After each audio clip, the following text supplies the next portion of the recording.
మీ అందరికి కూడా నా యొక్క హృదయపూర్వకమైనటువంటి వందనాలు తెలియజేస్తున్నాను. మనందరం కూడా ఈ ఆదివారము దేవుణ్ణి స్తుతించట్లోనూ గణపరచట్లోనూ ఈ విధంగా కూడుకుంటకు దేవుడు మహోన్నతమైనటువంటి భాగ్యాన్ని మనకందరికీ అనుగ్రహించి ఉన్నాడు. అయితే ఈ యొక్క భాగ్యంలో దేవుడు వినుటకు మనకు అనుగ్రహించినటువంటి గొప్ప భాగ్యాన్ని బట్టి, ఆయన మాటలు వినుటకు మనకు అనుగ్రహించినటువంటి గొప్ప భాగ్యాన్ని బట్టి మనము ఆయన నామమును గొప్ప చేద్దాము. అయితే ముఖ్యమైనటువంటి సంగతి, దేవుని యొక్క ఆలోచనని మనం గమనించినట్లయితే మన మూలవాక్యము 1 సమూయేలు 16వ అధ్యాయము 17వ వచనంలో ఈ విధంగా తెలపబడుతున్నది. 1 సమూయేలు 16వ అధ్యాయము 7వ వచనము, 16వ అధ్యాయము 7వ వచనంలో మరి సౌలును దేవుడు రాజుగా విసర్జిస్తానని చెప్పిన తర్వాత దేవుడు చేసినటువంటి గొప్ప ఆలోచన ఏంటంటే, రాజుగా ఎవరొకరిని అభిషేకించాలి.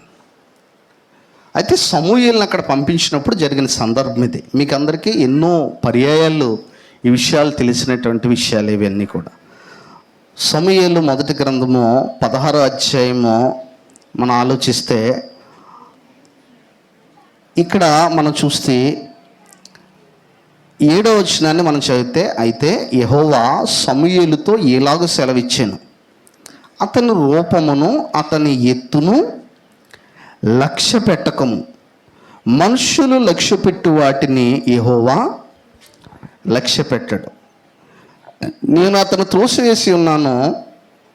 మనుషులు పై రూపమును లక్ష్య పెట్టుదురు కానీ యెహోవా హృదయమును లక్ష్య పెట్టును. దేవుడు సమూయేలుతో చెప్పినటువంటి మాట ఏంటంటే, మనుష్యులు ఏ రూపాన్ని లక్ష్య పెడతారంటండి? పై రూపాన్ని లక్ష్య పెడుతూ ఉంటారంటండి. కానీ యెహోవా దేన్ని లక్ష్య పెడతాడంటండి? ఇది చాలా దేవుని యొక్క ఆలోచన, దేవుని యొక్క తలంపు, దేవుని యొక్క ఉద్దేశం ఏంటంటే, ఆయన సాధారణంగా ఇక్కడ ఒకటి చెప్పాడు. చాలా యాస్ట్ డిఫరెన్స్ ఏంటంటే, మనుష్యుడు ఏ విధంగా చేస్తాడు, దేవుడు ఏ విధంగా ఆలోచిస్తాడు. 2 విషయాలు ప్రస్తావించాడు ఇక్కడ. దేవుడు అంటున్నాడు, ఏమంటున్నాడు అంటే, మనుష్యులు ఏమి లక్ష్య పెడతారంటండి?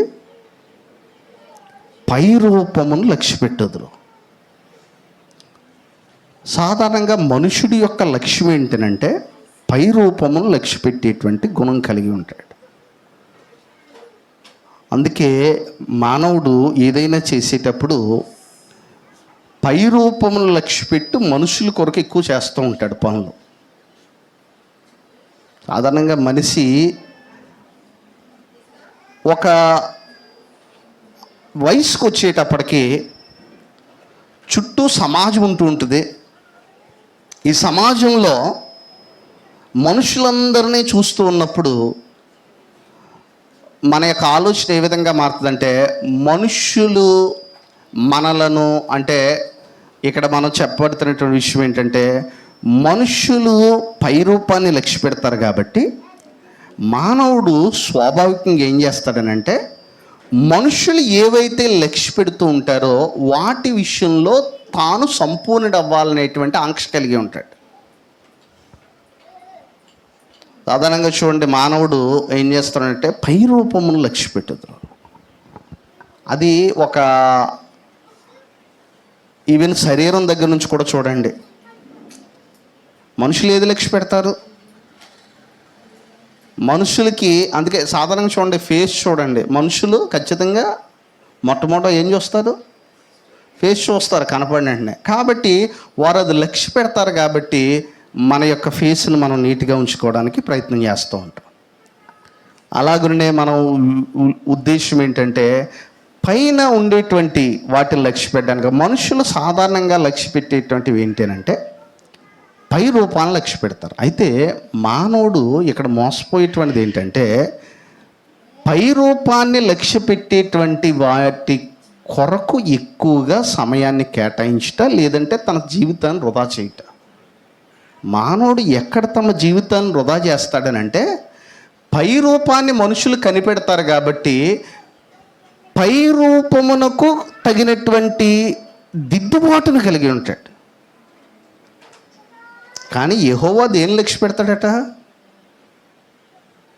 హృదయాన్ని లక్ష్య పెడతాడంట. ఆయన హృదయమును లక్ష్య పెట్టేటువంటి దేవునికి. హృదయం గురించి కొన్ని విషయాలు మనం చూద్దాం. హృదయం ఏమేం చేస్తుంది? హృదయము పైకి కనిపించని ఎన్నో పనులు చేస్తుంది మనలో ఉండి. మొట్టమొదటి విషయం ఏంటంటే, హృదయం ఏం చేస్తుందనంటే, ఆదికాండము 6వ అధ్యాయంలో చూడండి. మనందరం కూడా ఆదికాండము 6వ అధ్యాయము ఇక్కడ అంటున్నాడండి. ఆదికాండము 6వ అధ్యాయము 5వ వచనము అక్కడ చెప్తున్నాడండి. 6వ అధ్యాయం 5వ వచనము, నరుల చెడుతనము భూమి మీద గొప్పదనియు వారి హృదయం యొక్క తలంపుల్లోని ఊహ. హృదయం ఏం చేస్తుందండి? ఊహిస్తుంది.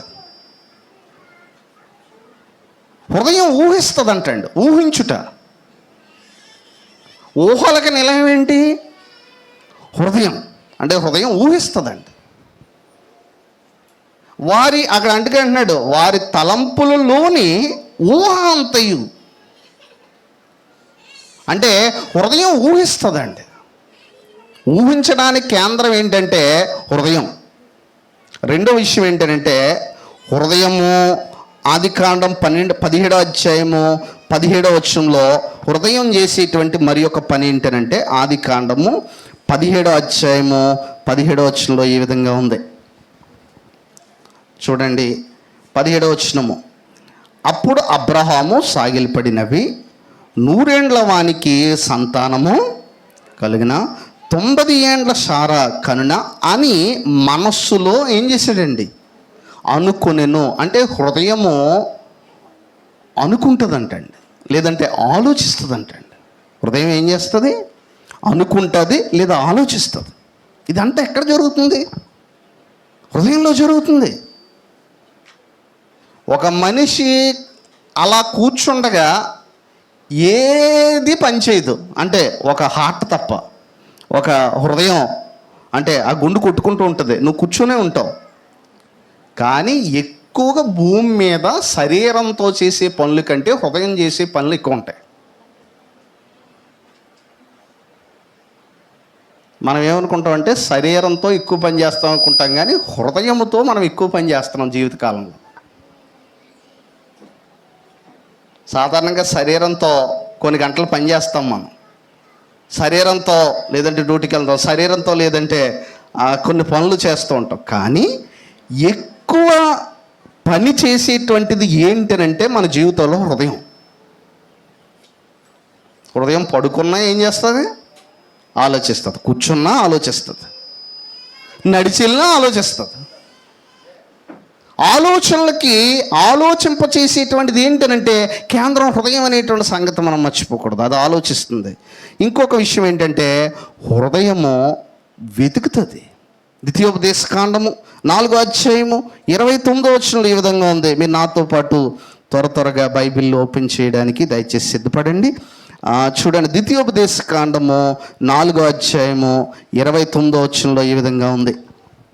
4వ అధ్యాయము 29వ వచనంలో, అయితే అక్కడ నుండి నీ దేవుడైన యెహోవాను మీరు వెదికిన ఎడల నీ పూర్ణ హృదయముతోనూ నీ పూర్ణాత్మతోనూ వెతుకున్నప్పుడు. చూడండి, ఇక్కడ హృదయం చేసేటువంటి పని ఏంటి? వెతకడం. హృదయం వెతుకుతుంది. చూడండి, హృదయం అనేటువంటిది వెతకడానికి. అంటే నేను ఇప్పుడుదా కొన్ని విషయాలు చెప్పాం. హృదయం ఊహిస్తుంది, ఆలోచిస్తుంది. మూడోది ఏం చేస్తుందంటే అది ఏం చేస్తుందండి? వెతుకుతుంది. హృదయం ఖచ్చితంగా వెదికేటువంటి పని కలిగి ఉన్నది. ఇంకొక విషయం ఏంటంటే, హృదయములో ఇక్కడ దేవుణ్ణి ప్రేమించాలన్నా ఏదైనా చెయ్యాలన్నా హృదయము ప్రేమిస్తూ ఉంటుంది. ద్వితీయోపదేశకాండము 10వ అధ్యాయము 12వ వచనంలో ఈ విధంగా ఉంది. ద్వితీయోపదేశకాండము 10వ అధ్యాయము 12వ వచనంలో అక్కడ అంటున్నాడండి, ఏమంటున్నాడో చూడండి. 12వ వచనము మనం చూస్తే, ద్వితీయోపదేశకాండం 10:10, కాబట్టి ఇశ్రాయేలు నీ దేవుడైన యెహోవాకు భయపడి ఆయన మార్గముల్లో నడుచుచు ఆయనను ప్రేమించి నీ దేవుడైన యెహోవాను నీ పూర్ణ మనసుతోనూ నీ పూర్ణాత్మతోనూ ఏం చేయమన్నాడండి? సేవించుట. అంటే ఇక్కడ వాడబడినటువంటి పదం అంటే ప్రేమించుట. అంటే ప్రేమ అనేటువంటిది ఎక్కడ ప్రారంభించబడుతుంది అని అంటే, అది హృదయంలో ప్రారంభించబడేటువంటిది. అది శరీరంలో కాదు, హృదయంలో ప్రారంభించబడేటువంటిది. కనుక మీరు కనుక ఈ విషయాలు ఇంకా చూసినట్లయితే, హృదయం ఇంకో పని కూడా చేస్తుంది. అదేంటంటే, ద్వితీయోపదేశకాండం 28వ అధ్యాయము 67వ వచనంలో ఈ విధంగా ఉంది. ద్వితీయోపదేశకాండము 28వ అధ్యాయము 67వ వచనము ఏముంటుందండి అక్కడ? 28వ అధ్యాయము 67వ వచనము, నీవు రేయింబగళ్ళు భయపడదు, నీ ప్రాణము నీకు దక్కును నమ్మకము నీకేమీ ఉండదు, నీ హృదయంలో పుట్టు భయము చేతను. అంటే హృదయము భయానికి కేంద్రం. అంటే హృదయంలో ఏం కూడా పుడుతుంది? భయానికి కారణం ఏంటంటే హృదయం. భయం ఎక్కడ పుడుతుందండి? హృదయంలో పుడుతుంది. కనుక సాధారణంగా జీవితంలో వచ్చేటువంటి ప్రతి భయానికి మూల కారణం ఏంటంటే హృదయం. హృదయం భయపడుతుంది. అంటే హృదయముల్లో భయం కలిగి ఉండడం. అంటే హృదయము భయానికి కేంద్రంగా మనం చూస్తూ ఉంటాం. అంత మాత్రమే కాదు, కానీ హృదయమును కూర్చున్నటువంటి ప్రత్యేకమైనటువంటి విషయాలు ఇక్కడ ఏంటంటే, హృదయం దుఃఖిస్తుంది కూడా. చూడండి, 1 సమూయేలు 1వ అధ్యాయం 8వ వచనంలో హృదయం చేసేటువంటి మరి ఒక పని ఇక్కడ హన్నా విషయంలో మనం చూస్తూ ఉంటాం. 1 సమూయేలు 1వ అధ్యాయము 8వ వచనంలో అక్కడ ఏముందనంటే, 1వ అధ్యాయము 8వ వచనము, ఆమె పెనిమిటి అయిన ఎల్కనా, హన్నా నీవెందుకు ఏడ్చుచున్నావు? నీ భోజనము మానుట ఎలా? నీకు మనోవిచారం ఎందుకు కలిగి ఉన్నది? ఇక్కడేముందనంటే, నీకు మనోవిచారం ఎందుకు కలిగి ఉన్నది అంటే, నువ్వెందుకు దుఃఖిస్తున్నావు? అంటే దుఃఖము ఎక్కడ స్టార్ట్ అవుద్ది? ఇది కూడా ఎక్కడ స్టార్ట్ అవుద్దండి? అంటే కంట్లో స్టార్ట్ అవుద్ది అనుకుంటాం మనం. కంట్లో నుండి వచ్చేది అవుట్పుట్. అది స్టార్ట్ అయ్యే విచారం మాత్రం ఎక్కడండి? హృదయంలోనే స్టార్ట్ అవుద్ది దుఃఖం. హృదయంలో స్టార్ట్ అవ్వడానికి, ఆ హృదయంలో స్టార్ట్ అయిందని చెప్పడానికి తెలిపేటువంటి ఒక బాహ్య చర్య ఏంటంటే కళ్ళంట నీళ్ళు రావడం. అందుకని కళ్ళలో స్టార్ట్ అవుద్ది దుఃఖం. దుఃఖం ఎక్కడ స్టార్ట్ అవుద్ది? ఎందుకంటే కంట్లో స్టార్ట్ అవుద్ది అంటే, ఇప్పుడు దుమ్మడిపోయినా కంట్లోంచి నీళ్ళు వస్తాయి అంటే కన్ను దుఃఖిస్తుందని అర్థం. దుఃఖించడము అనేటువంటిది ఎక్కడ జరుగుతుంది అంటే హృదయంలో జరుగుతుంది. కనుక ఇక్కడ కొన్ని విషయాలు, అందుకే దేవుడు అన్నాడు, అన్నిటికంటే ముఖ్యముగా నీ హృదయమును ఏమన్నాడండి? భద్రముగా కాపాడుకోండి అన్నాడు. అన్నిటికంటే ముఖ్యంగా.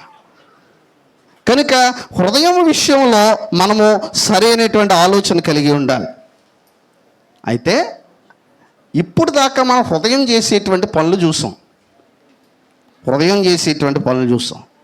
అయితే సాధారణంగా బైబిల్లో 2 రకాల హృదయాల గురించి చెప్పబడింది. 2 రకాల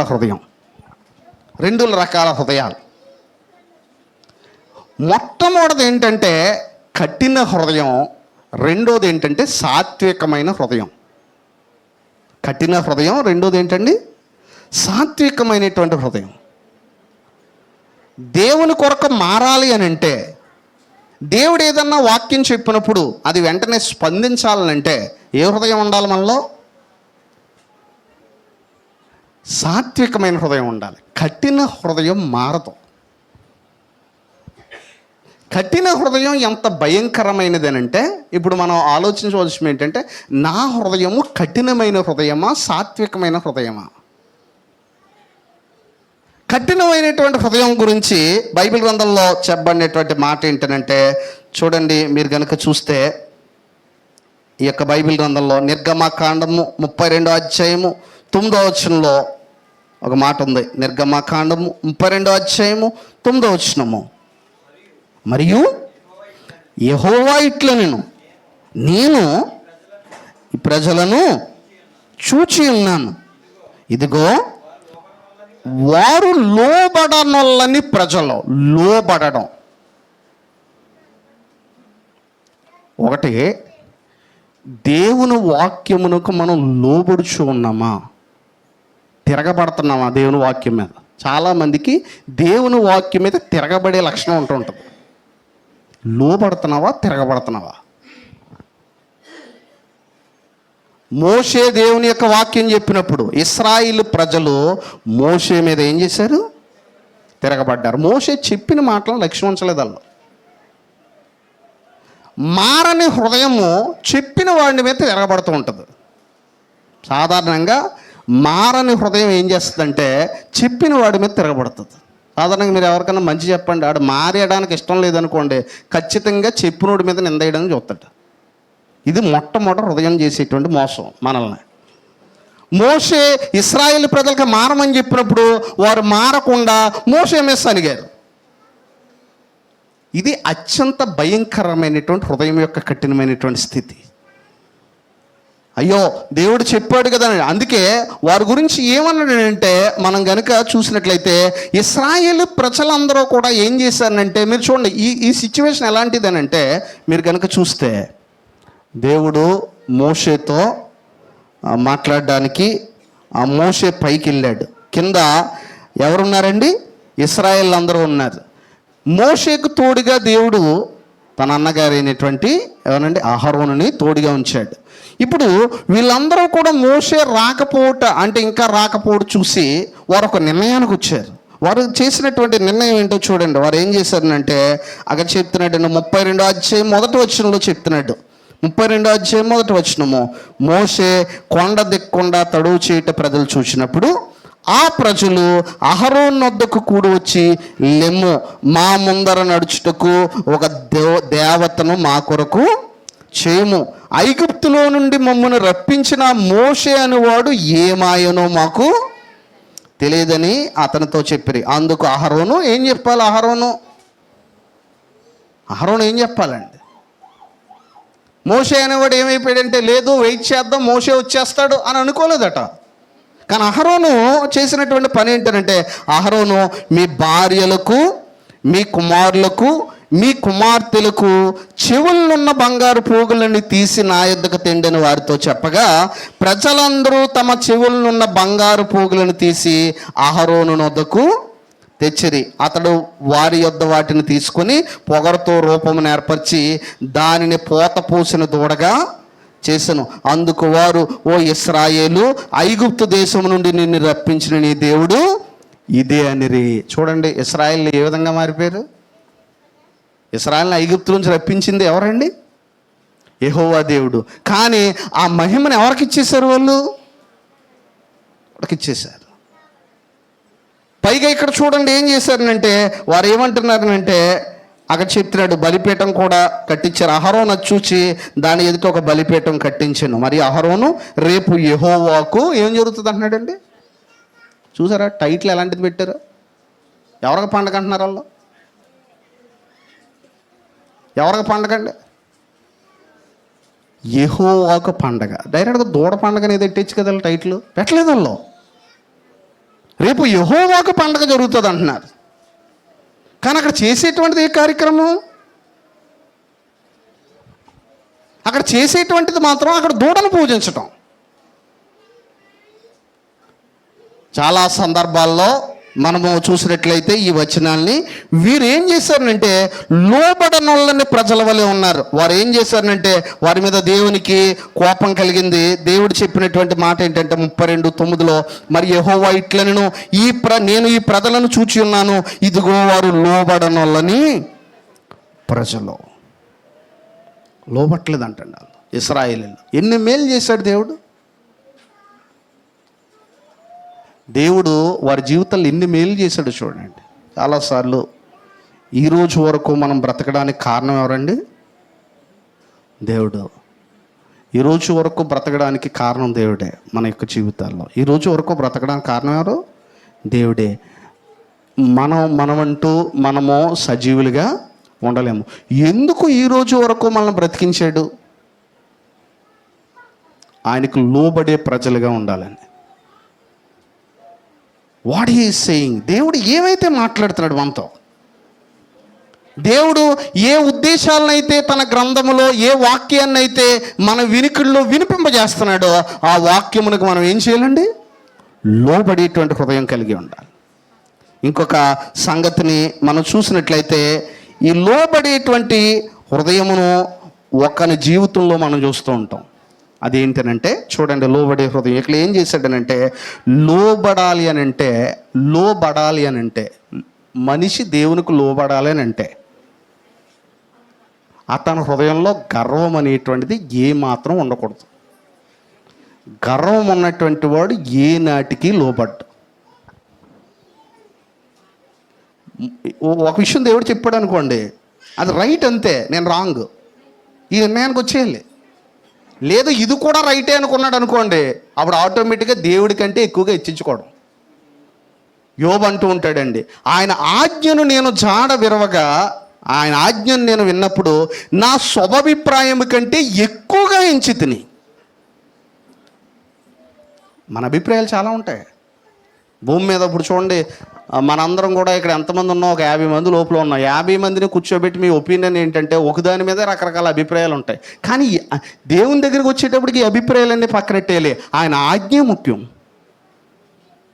మన స్వభిప్రాయం కంటే ఆయన ఆజ్ఞలు చాలా గొప్పవి. కనుక ఇక్కడ ముఖ్యంగా సంగతి ఏంటంటే దేవుడు లోబడే హృదయం కావాలంటే ఒక ఆయన ఏం చేశాడో మనం బైబిల్లో చూద్దాం. చూడండి, 2వ రాజులు 22వ అధ్యాయము 19వ వచనంలో ఈ విధంగా చూద్దాం. 2వ రాజులు 22వ అధ్యాయము 19వ వచనంలో ఇక్కడ ఒక రాజును గూర్చినటువంటి విషయాలు మనం చూస్తూ ఉంటాం. చూడండి, అక్కడ ఏమంటున్నాడనంటే ఇశ్రాయేలీయుల దేవుడైన యెహోవా. చూడండి, ఇక్కడ ఏం చేశాడనంటే ఆ ఇశ్రాయేలు దేవుడైన యెహోవా సెలవిచ్చినదేమనగా, ఈ స్థలం పాడుగుననియు దాని కాపురస్తులు దూషణాస్పదులగుదురని నేను చెప్పిన మాటలను నీవు ఆలకించి. చూడండి, వెంటనే దేవుడు ఈ స్థలం పాడవుతుంది, నాశనం అయిపోతాం అని చెప్పిన వెంటనే ఇక్కడ ఉన్నటువంటి రాజు ఏం చేశాడో చూడండి. స్థలం అగుదురని, చూడండి, పాడుగునని దాని కాపురస్తులు దూషణాస్పదులని నేను చెప్పిన మాటలు నీవు ఆలకించి. ఎప్పుడైతే అతని జీవితము చుట్టుపక్కల ఉన్న వాళ్ళ జీవితం నాశనం అయిపోద్దని దేవుడు చెప్పాడు, అప్పుడు వెంటనే ఆలకించి ఏం చేశాడండి? ఆలకించి చదవండి. మెత్తని మనసు కలిగి ఉన్నాడు. ఏ మనసు కలిగి ఉన్నాడండి? మెత్తని హృదయం కలిగి ఉండాలి. అందుకే అన్నాడు, రాతి గుండెను తీసివేసి నేను మీకు ఏమిస్తాను అన్నాడండి. రాతి గుండెకి మాంసం గుండెకి తేడా ఏంటి? మీరు జనరల్గా ఆలోచించండి. రాయి ఎలా ఉంటుంది? మాంసం గుండె ఎలా ఉంటుంది? దేవుడికి కావాల్సింది అనేటువంటి ఎగ్జాక్ట్లీ రెండోది ఏంటంటే మెత్తని హృదయం ఆయనకు కావాలి, ఆయనకు లోబడేటువంటి మనసు. ఇక చూడండి, మెత్తన హృదయం కలిగి మెత్తన మనస్సు కలిగి యెహోవా సన్నిధిని ఏమి ధరించాడండి? ఫస్ట్ దీనత్వమును ధరించాడంటండి. అందుకే చెప్తున్నాడు అక్కడ ఏమంటున్నాడంటే చూడండి, యెహోవా సన్నిధిని దీనత్వము ధరించి. ఒకటే మెత్తన మనసు కలిగి దీనత్వము ధరించి ఏం చేయాలండి?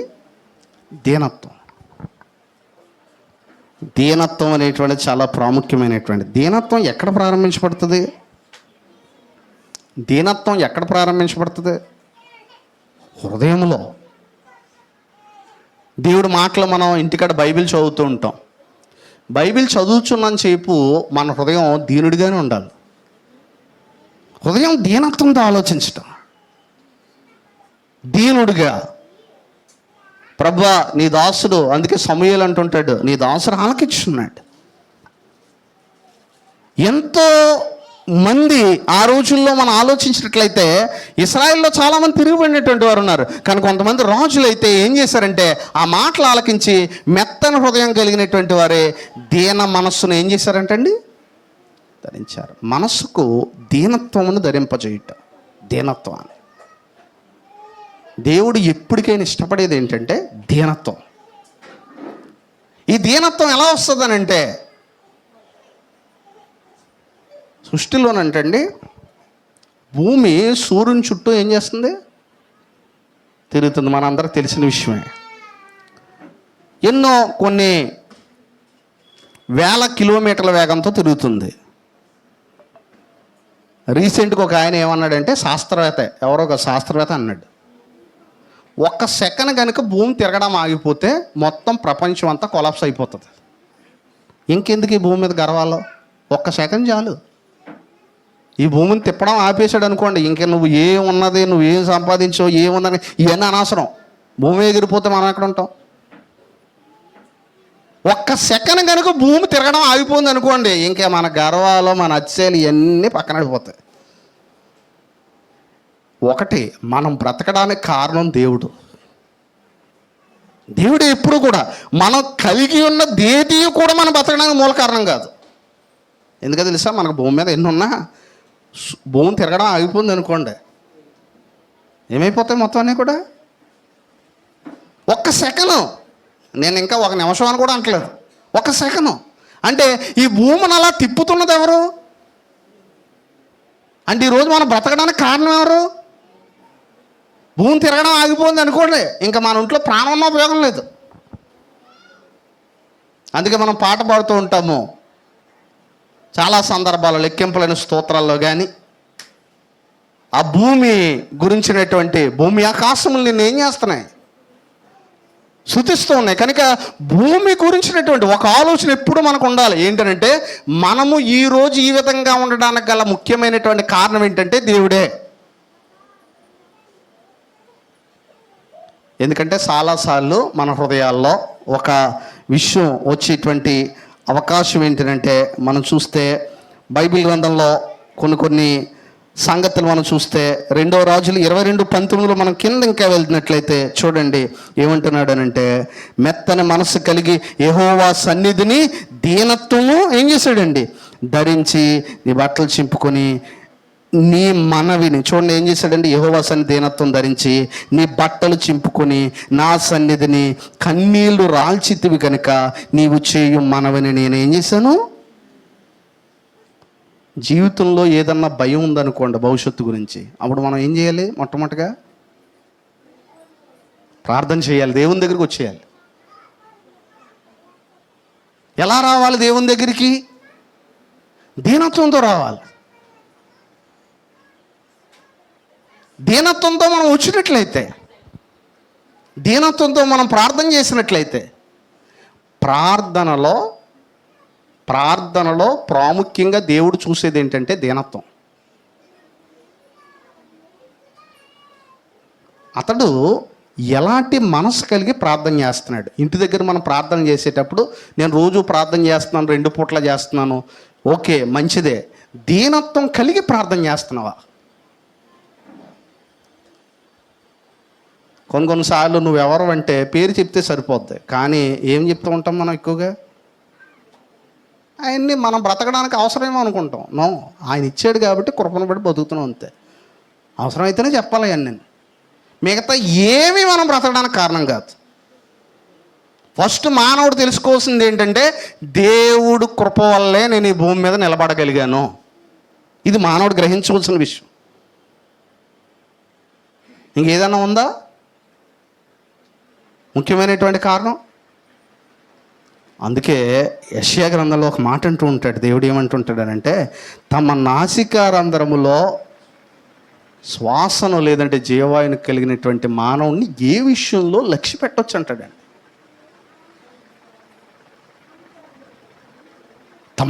మన కేవలం మీరు చూడండి, మనం బ్రతకడానికి కారణం శ్వాస ఆడడం. శ్వాస ఆడడం. అందుకే అన్నాడు ఆయన అందరికీ జీవమును ఊపిరిని. చూడండి, నిజంగా మీరు ఆలోచించండి, ఊపిరి ఎవరిస్తున్నారండి రోజు మనకి? రోజు ఊపిరి ఆయన అందరికీ జీవమును ఊపిరిని. అసలు ఫస్ట్ మనం దేవుని కృతజ్ఞతలు ఎందుకు చెల్లించాలి? ఒకటే, జీవము ఊపిరి ఎవరిస్తున్నారు? జీవం ఇచ్చాడు. వాని నాసికానందలో జీవవాయువును వదగా నరుడు ఏమయ్యాడండి? జీవాత్మ అయ్యాడు. ఇప్పుడు జీవము పని చేయాలంటే మళ్ళీ ఊపిరి, జీవము ఊపిరిని దయచేయుచున్నందున దేవునికి మనం ఏం చెల్లించాలి? కృతజ్ఞతాస్తుతులు చెల్లించాలి. ఎప్పుడు కూడా ఒక విషయం ఏంటంటే, మన జీవితంలో ఒక సంగతి మనం ఎప్పుడు చూస్తూ ఉంటాం. అదేంటో తెలుసండి? ఆ యొక్క సంగతిని మనం ఆలోచించినట్లయితే ఎప్పుడు మనం ఈ విషయాన్ని జ్ఞాపకం చేసుకోవాలి. ఆ విషయం, ముఖ్యమైనటువంటి విషయం ఏంటంటే, జీవితంలో దిద్దుకోలేని పొరపాట్లు చాలా ఉంటాయి మనకి. కానీ వాటిని ఒప్పుకోవడానికి మాత్రం ధైర్యం చాలదు. ఎవరి ముందు?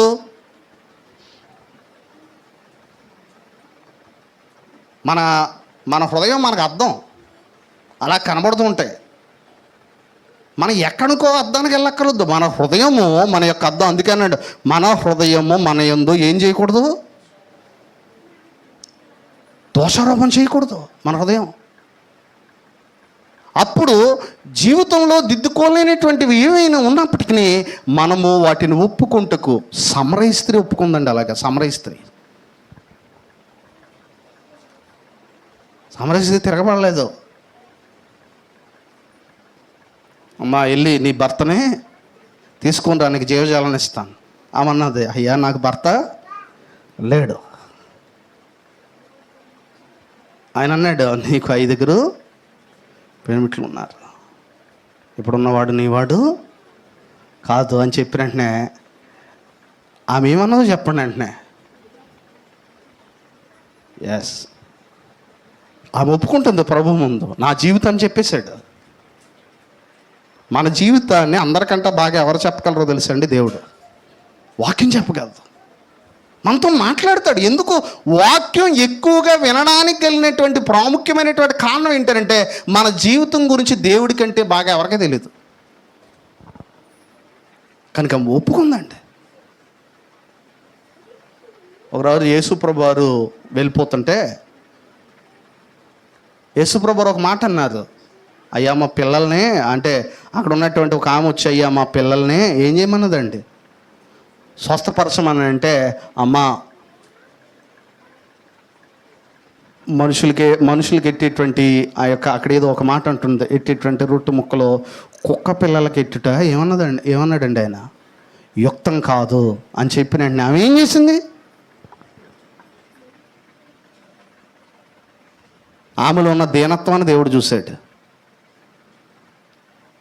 అసలు ఏంటి, నేనేదో మామూలుగా మర్యాదగా వస్తానని కుక్క అంటావా అని ఈరోజు ఎవడైనా తిరగబడతాడు. కానీ ఆమె ఏముంది కనంటే, ఆయన దృష్టిలో నేను కుక్కలాంటోనే. ఎందుకు ఒప్పుకో? లేదు, నేను చాలా బాగా బ్రతికాను చిన్నప్పటి నుంచి. ఇదంతా కాదు. ఆయన దృష్టిలో మనందరం ఎప్పటికైనా ఒప్పుకోవాల్సిన విషయం ఏంటంటే, చచ్చిన కుక్క లాంటి మనలను ఇంతగా హెచ్చించుటకు మనం ఏ పాటి వారం? అపరాధముల చేతను పాపముల చేతను చచ్చిన కుక్కలా పడి ఉన్నటువంటి మన కొరకు ఆయన కలవరసిల్లో చనిపోయాడు. పౌలు గారు ఎంత సేవ చేసినా ఆయనలో ఎప్పుడు గర్వం ఎందుకు రాలేదనంటే, ఒకటే, ఆయన స్థితి ఏంటో ఆయన తెలుసు. నన్ను భూమి మీద ఎవడో క్షమించడు నేను చేసిన పనులకి. ఎవడో క్షమించడు. పూర్వము దోషకును హింసకును హానికరుడైనటువంటి నన్ను, నాలంటోడిని, రక్షించబడుతున్నటువంటి మనం నిజంగా దేవుని కొరకు మహిమాన్వితమైనటువంటి భక్తి చేయాలనుకున్న మనం మొట్టమొదటి దేవుడు దీనమైనటువంటి హృదయాన్ని మనలో చూడాలని అనుకుంటూ ఉన్నాడు. ఈ విషయాన్ని మనం ఎప్పుడు కూడా జ్ఞాపకం ఉంచుకోవాల్సినటువంటి విషయం ఉంది. అందుకే ఆ కీర్తన 51వ కీర్తనలో ఈ విధంగా దేవుడు మాట్లాడుతున్నాడు. ఎల్లప్పుడూ కూడా మనం ఇలాంటి విషయాన్ని మనం కలిగి ఉండాలి.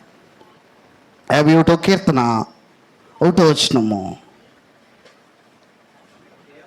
దేవా నీ కృప చొప్పున ఏమంటున్నాడండి, నీ కృప చొప్పున నన్ను కరుణింపుము అన్నాడండి, కనికరించు.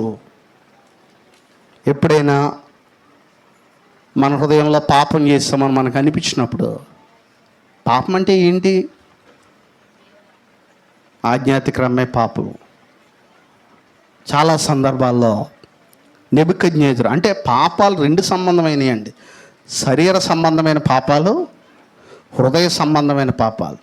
ఎక్కువ మనం శరీర సంబంధమైనటువంటి పాపాల మీద ఎక్కువ ఫోకస్ చేస్తాం. శరీర సంబంధమైన పాపాలు. ఇప్పుడు మనం ఆలోచించినట్లయితే శరీర సంబంధమైన పాపాల మీద, కానీ హృదయ సంబంధమైన పాపాలు ఉన్నాయి బైబిల్ గ్రంథంలో. హృదయం సంబంధించినటువంటి పాపాలు ఏంటి? హృదయానికి సంబంధించిన పాపాలు, హృదయానికి సంబంధించిన పాపాల్లో ప్రాముఖ్యమైనటువంటిది ఏంటంటే గర్వాన్ని దేవుడు జ్ఞాపకం చేసుకోండి. నెబుకద్నెజరు ఏం చేశాడండి? తన మనసును ఏం చేశాడు? నెబుకద్నెజరు అసలు ఎందుకు పశ్చాత్తాపడ్డాడు? ఎందుకు పశ్చాత్తాపడ్డాడు తన జీవితంలో నెబుకద్నెజరు? చాలాసార్లు అంటుండే అతను, నెబుకద్నెజరు చాలా ఈ బబులోను మహాపట్టణము నేను కట్టించింది కాదా అని తనలో తాను ఏం చేస్తున్నాడండి అనుకుంటున్నాడంటండి. ఒంటరిగా కూర్చున్నప్పుడు ఏం ఆలోచిస్తున్నామో చాలా జాగ్రత్తగా చూసుకోవాలి. చాలాసార్లు ఒంటరిగా కూర్చొని మన గురించి మనం ఎక్కువ ఆలోచించేసుకుంటాం. అది కూడా పాపమే. మనం ఏమనుకుంటామంటే ఆలోచనలు నా పక్కోడు తెలియదు కాబట్టి అది పాపంగా మనం పరిగణించం. కానీ దేవుడు హృదయ పరిశోధకుడు, హృదయమును. కనుక మనం ఒంటరిగా కూర్చొని ఆలోచించుకున్న వాటిల్లో కూడా పాపం ఉండదు. ఇతను ఏం అనుకున్నాడంటే అంతే, ఏం చేయలేదు. ఇంకా ఎవరినైనా అనుకున్నాడట. అందుకే చూడండి, తన మనసులో తాను అనుకునగా ఏమనుకున్నాడు చూడండి. దానియేలు గ్రంథంలో ఏముందనంటే అక్కడ చెప్తున్నటువంటి మాట, దానియేలు గ్రంథంలో అతడు హృదయం ముందు ఏం చేశాడనంటే, దానియేలు గ్రంథము అని చెప్తున్నాడండి 4వ అధ్యాయంలో ఈ విధంగా ఉంది.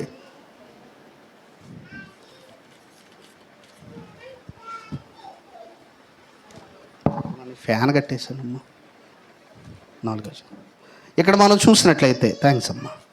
చూడండి ఏమంటున్నాడనంటే 30వ వచనంలో, రాజు బబులోనుని ఈ మహావిశాల పట్టణము నా బలాధికారమును నా ప్రభావ ఘనతను.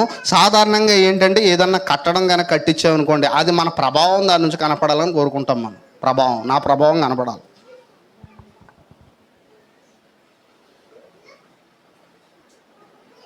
ఇల్లు ఇప్పుడు చూడండి, ఎజుకే ఏం చేశాడంటే సాధారణంగా మన ప్రభావం కనపడాలి. ఏంటంటే మనం చూడండి, ఎక్కడన్నా ఒక మంచి ఇల్లు కట్టుకుని మన ప్రభావం ఉండదు. అయ్యా దిక్కులేనటువంటి నాకు మీకు ఒక ఉదాహరణ చెప్తున్నాను.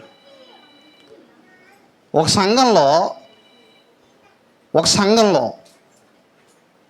నిజంగా జరిగింది ఇది. ఒక దైవజనుడు చెప్పాడు. ఆ సంఘానికి వచ్చేవారిలో ఒక ఐఏఎస్ ఆఫీసర్ కూడా ఉన్నాడంటండి. ఐఏఎస్ ఆఫీసర్ కూడా ఉంటే సంఘంలో జరిగే కార్యక్రమాలు ఉంటాయి కదండి, పరిచర్య చేస్తూ ఉంటారు కదా. పరిచర్య చేసేటువంటి వారు పరిచర్య చేస్తుంటే అందరికి ఒక పరిచర్య అప్పగిస్తే వారు చక్కగా పరిచర్య చేస్తున్నారు. అప్పుడు ఐఏ ఆఫీసర్ చివరిలో దైవజనుల దగ్గరికి వచ్చి, అయ్యా వీళ్ళందరికీ పరిచర్య అప్పగించారు, దేవుని మనసులో తగ్గించుకొని నాకేమీ పరిచర్య అప్పకుండా నన్ను ఎందుకు వదిలేశారంటే ఒక దైవజనుడు అన్నాడట అండి, ఇంకే పరిచర్య లేదండి, వాళ్ళు చేస్తారులేండి, పర్లేదు. రెండో విషయం ఏంటంటే, మీరు ఐఏఎస్ ఆఫీసర్ అయ్యండి చర్చికి రావడమే గొప్ప సంగతే, ఏం పరిచర్య అప్పగించమంటే, లేదండి నేను ఏ పరిచర్య చేయకుండా నేను ఉండలేను. అయితే ఒక్క పరిచర్య ఉందండి, అదేంటో తెలుసా? తినేసిన ప్లేట్లన్నీ కూడా అక్కడ పెడతారు కదా, అవన్నీ ఎత్తి అక్కడ వేసేటువంటి పరిచర్య ఉందండి, అది చేయమంటారా అని అడిగాడట. ఒక ఐఏఎస్ ఆఫీసర్ అయ్యి ఉండే. నిజమేది, నేనేమీ ఖర్చప్పట్లే. మీరు ఎలా చేస్తారండి? ఎస్, నా దేవుడు ముందు ఇవేమీ గొప్పవి కాదు. నా దేవుడు ముందు నేను వట్టి మనిషిని. నేను ఆయన దగ్గరికి వచ్చినప్పుడు ఈ స్టేటస్ ఇవన్నీ లోకానికి నేను ఆయనకి కాదు అయ్యేస్తాను. నేను ఆయనకి అయ్యేస్తాను కాదు, నేను ఒక జిల్లాకి నేను. కానీ ఆ యొక్క ఆకులు ఉంటాయి కదయ్యా, అవి పట్టుకెళ్ళి పాడేస్తాను, ఆ పరిచయం నాకు అప్పగించండి. రిక్వెస్ట్ చేసి అడుగుతున్నాడట, పరిచయం చేస్తానండి. రిక్వెస్టింగ్. యేసు ప్రభు పరిచయం చేశాడు ఈ భూమి మీద.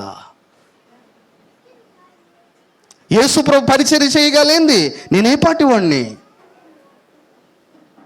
ఆయన భూమి మీదకి వచ్చి శిష్యుల పాదాలను ఏం చేశాడండి? కడిగినటువంటి గొప్పవాడు. శిష్యుల పాదాలను కడిగేశాడు. కనుక ముఖ్యంగామైనటువంటి విషయం ఏంటంటే, దేవాది దేవుడు మహోన్నతుడు, గొప్పవాడు. ఆయన అగమ్య గోచరుడైనటువంటి దేవుణ్ణి మనం కొలిసేటప్పుడు, ఆయన స్తుతించేటప్పుడు, ఆయన కొరకు ఏదైనా సరే.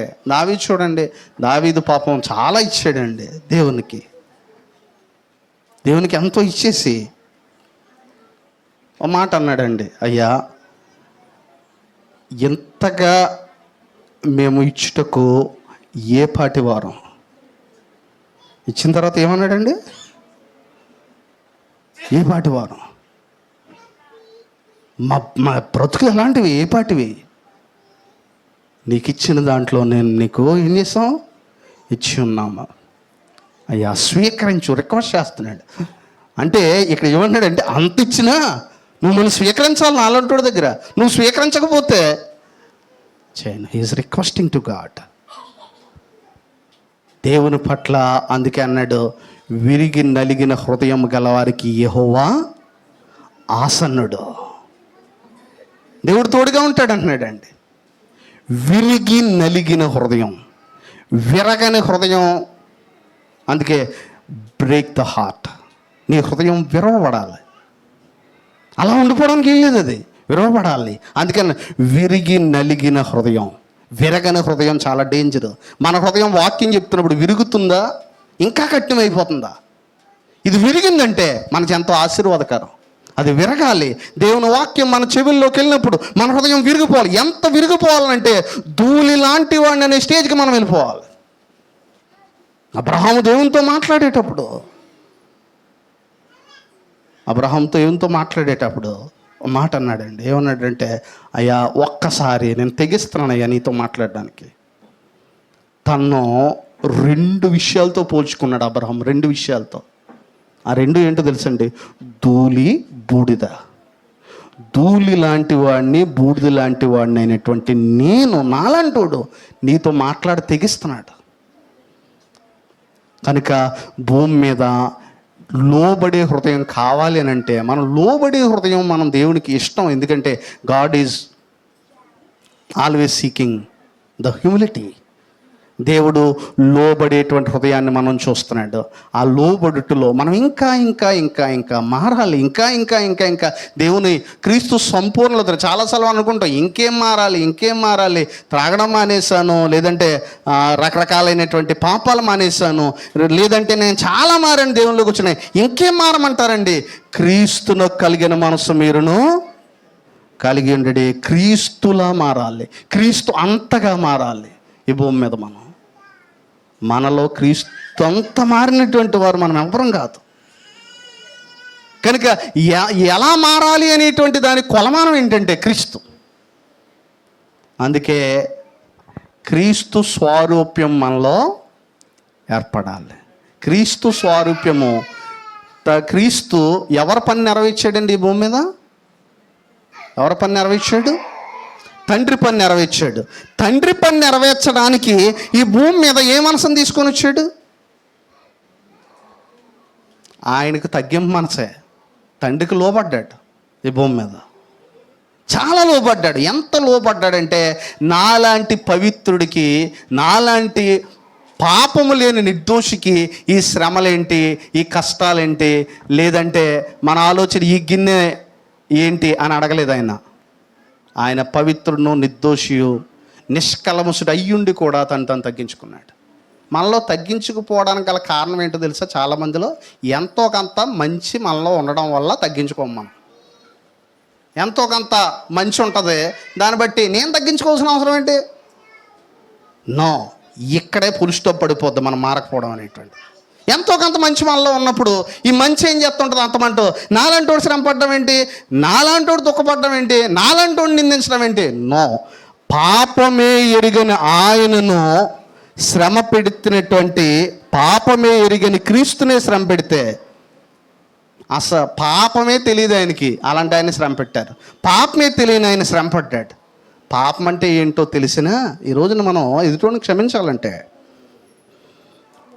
దేవుడికి మనిషికి ఉన్నటువంటిది ఏంటంటే అండి, ఎదుటోడు నిజంగా క్షమించమని అడిగాడు అని అనుకోండి, మనం క్షమించకపోతే దేవుడికంటే గొప్పవారు మన అర్థం. ఎందుకో తెలుసా? ఒక విషయం గమనించండి, బైబిల్ గ్రంథంలో మనం ఒక సంగతిని మనం ఆలోచించవలసినటువంటి విషయం ఏంటంటే, పరిశుద్ధుడైనటువంటి దేవుడు ఈ భూమి మీదకి వచ్చి ఎవరిని క్షమించాడండి? పరిశుద్ధుడైన దేవుడు, నీతిమంతుడైన దేవుడు ఎవరిని క్షమించాడు? పాపులను క్షమించాడు. ఈరోజు విచిత్రమైన తెలుసా, పాపి తోటి పాపిని క్షమించలేకపోతున్నాడు.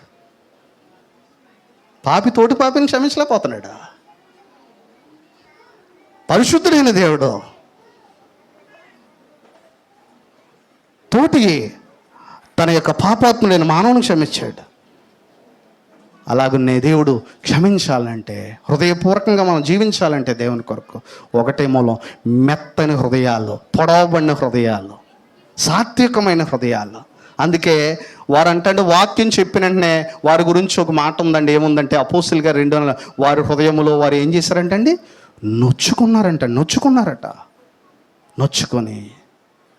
నొచ్చుకునేటువంటి మాటకి ఇంగ్లీష్లో చక్కని పియర్స్డ్ అంటే పొడవబడి, వారి హృదయాలు ఏం చేయబడ్డాయంటండి, పొడవబడి.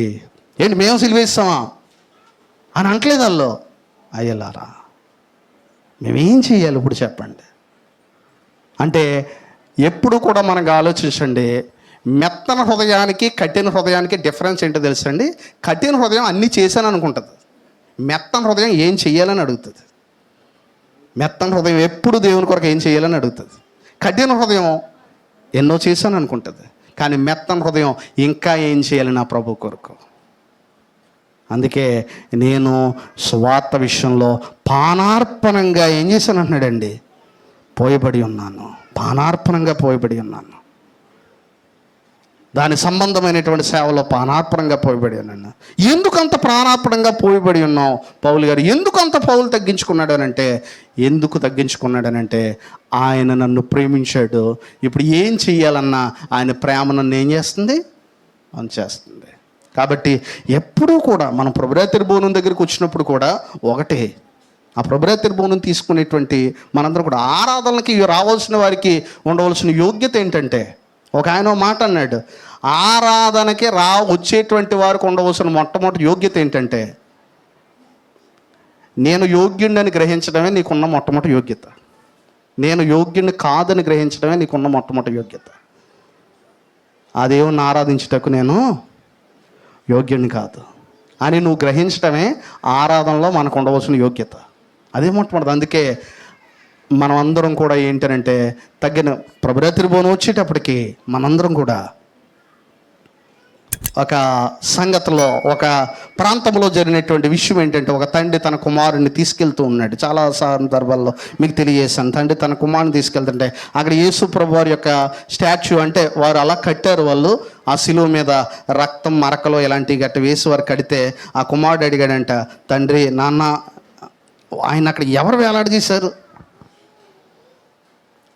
ఎవరు వేలాడదీశారంటే పాపాత్ములైనటువంటి ఈ మనుషులు ఆయన ఏం చేశారు, అక్కడ వేలాడదీశారు. సరే, కొడుకుని తీసుకొని తండ్రి వెళ్తున్నాడు. చర్చిలోకి వచ్చారు. అక్కడ 2000 మంది జనం ఉన్నారు. 2000 మంది జనం ఉంటే ఆ కొడుకు ఒక బెంచ్ మీద నిలబడిపోయి, నాన్న పాపాత్ములైన ప్రజలు అక్కడ ఇందాక ఆయన వేలాడదీశారని చెప్పావు కదా, నాకు చాలా బాధ కలిగింది. వాళ్ళు ఈ ప్రజలేనా అని అడిగాడట. ఈ ప్రజలేనా? ఎస్, వాళ్ళందరూ ఒప్పుకున్నారు. మేమే ఆయన సిలువేసాం, మేమే. ఆ కొడుకు అడిగాడంట, అయ్యా అక్కడ సిలువేస్తారు కదా అన్న ఒక ఆయన్ని, వాళ్ళు ఈ ప్రజలేనా పాపాత్ములు అంటే? వాళ్ళు అంటుందంట, అవును మేమే సిలువేస్తాం, మా పాపాలే సిలువేస్తాయి ఆయన్ని. ఈ రోజున ఆయన ఒకటే రిక్వెస్ట్, ఆయన ఏమీ చేయకుండా మనం రిక్వెస్ట్ చేయట్లేదు. ఆయన ఏమంటాడంటే, నీ కొరకు నేను ప్రాణం పెట్టాను. మన కొరకు ప్రాణం పెట్టినటువంటి క్రీస్తు కోసం బ్రతకడం కంటే గొప్ప సంగతి లోకంలో ఏదీ లేదు. అటువంటి కృప, అటువంటి ఆదరణ, అటువంటి ధైర్యమును మన హృదయాలకి దేవుడు ఇచ్చులాగున అటువంటి ప్రేరేపణ మనలో తీసుకొచ్చేలాగిన దేవునికి ప్రార్థన చేద్దాం. మరి హృదయపూర్వకంగా ఉన్నటువంటి మీకు అందరికీ నా హృదయపూర్వక వందనాలు తెలియజేస్తాను. Thank you.